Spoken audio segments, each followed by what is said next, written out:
There are armor-clad vampire knights in the world, pursuing their martial glories with deathless vigor.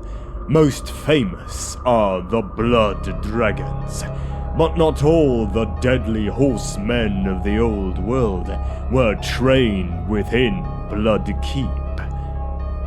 The vampiric Blood Knights, also known as the Vampire Knights, are among the most fearsome cavalry in all of the old world, first created by the mightiest vampire, Aborash.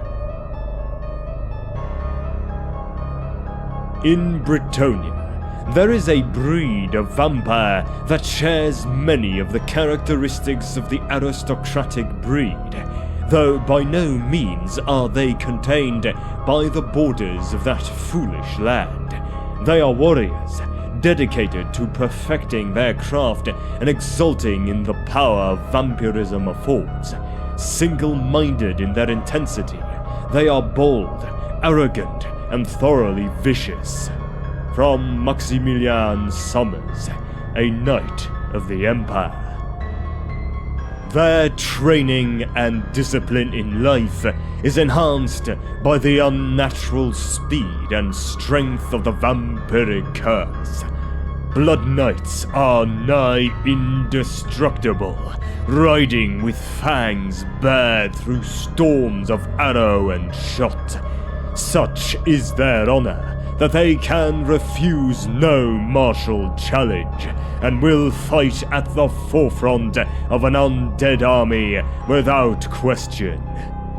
It is said that even the fabled Grail Knights of Britonia cannot match the Blood Knights lance for lance upon the field. Nevertheless, such beings are deadly anathema to the creatures of the night, and simply being near them can induce great pain and weakness. A Blood Knight's armor is encrusted with images of death and slaughter. Their blades are fell weapons, inscribed with dark runes, chased with precious metals, and fashioned in the likeness of evil beasts. The knights do not ride mortal steeds, but charge across the field upon evil nightmares that are clad in thick barding painted with disturbing icons of necromantic power. To Blood Knights, every human in the world can be broken down into two categories: a worthy opponent or a training dummy. The only time a Blood Knight might show mercy is if he encountered an opponent who has great potential to one day be a worthy opponent. It may be better to let such a mortal become something interesting rather than snuff him out with the rest of the vermin. Despite their aloof nature and singular obsession, they sometimes attract followers. If a Blood Knight finds fame with his particular approach to the quest, or a devastating new combat style, others may flock to imitate and learn. So it is that new orders spring up or take root in already existing orders or organizations.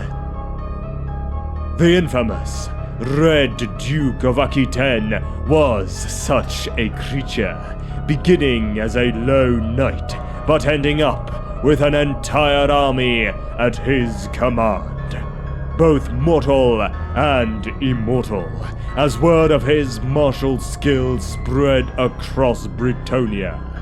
The Knights of Irana were a mortal order of Estalian knights until their Grand Master concluded that the techniques of Aborash far outstripped those of Myrmidia and brought his whole unit into the darkness to join him.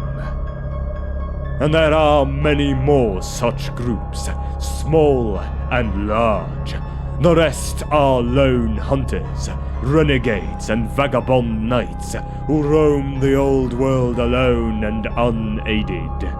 Sometimes they are found guarding remote bridges or fords, testing all who would cross in mortal combat. Others live an austere existence in high mountain fortresses or secret caves, perhaps training those who have the tenacity to seek them out, or perhaps just killing them for food.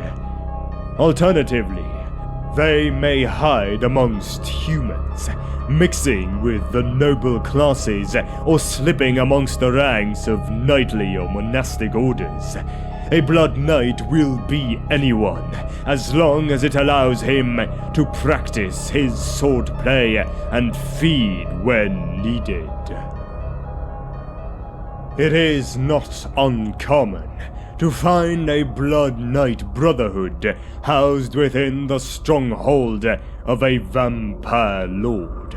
Among the dread towers and gargoyles of Sylvania's castles are its keeps, the sanctuaries from where a lord will entertain his allies or unworthy mortals, and make his fell plans for domination of the living.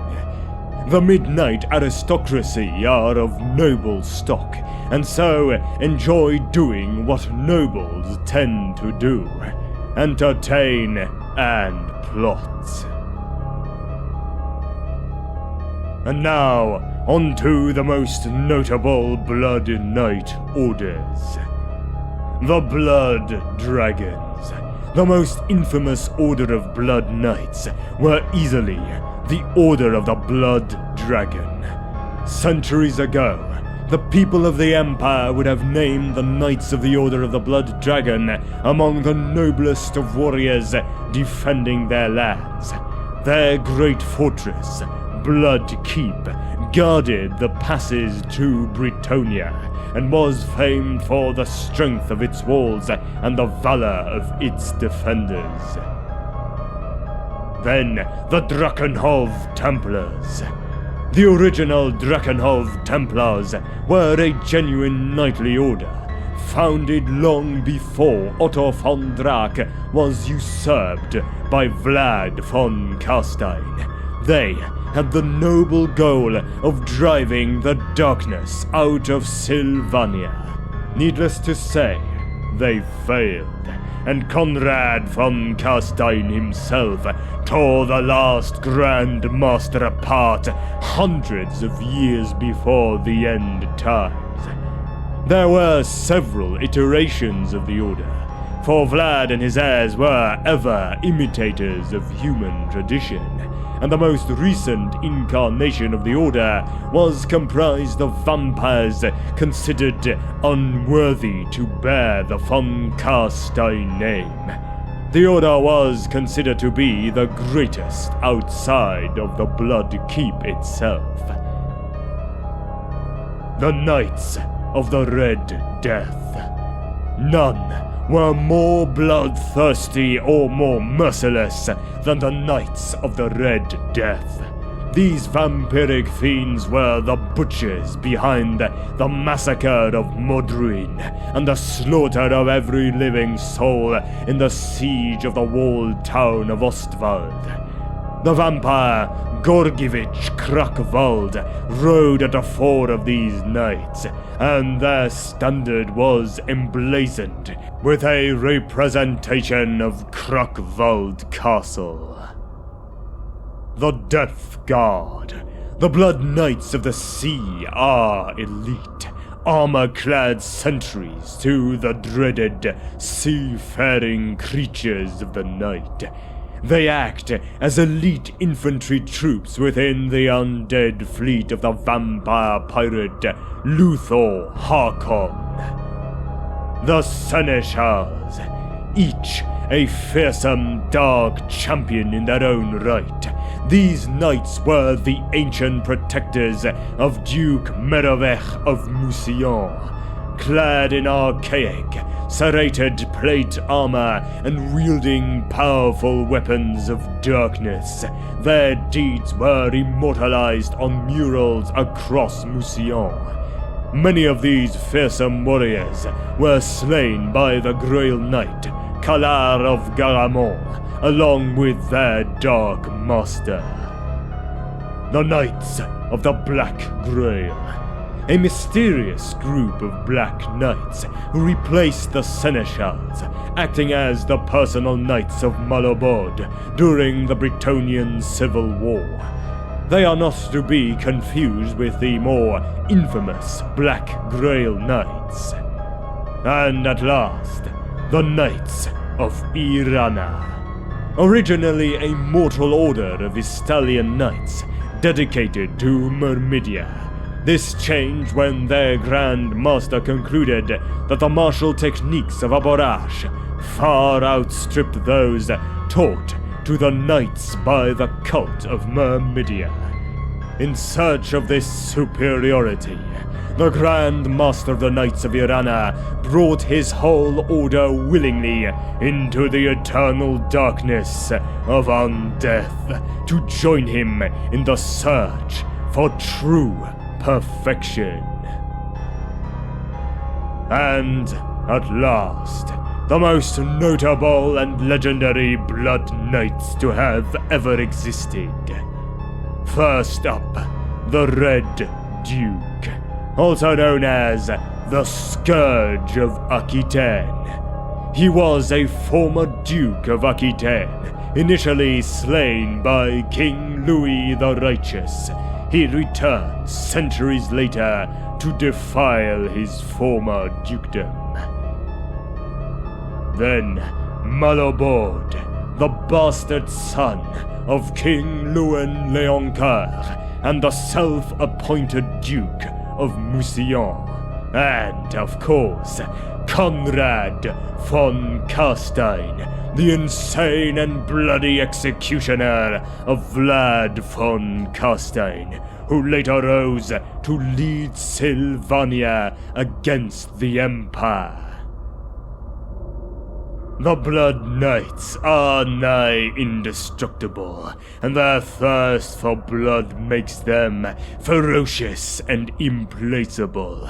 There are few tales to tell of their existence, for those who see them often die of fright, or worse, find themselves skewered on a wicked lance and hauled into the air before the fangs of the waiting Blood Knight.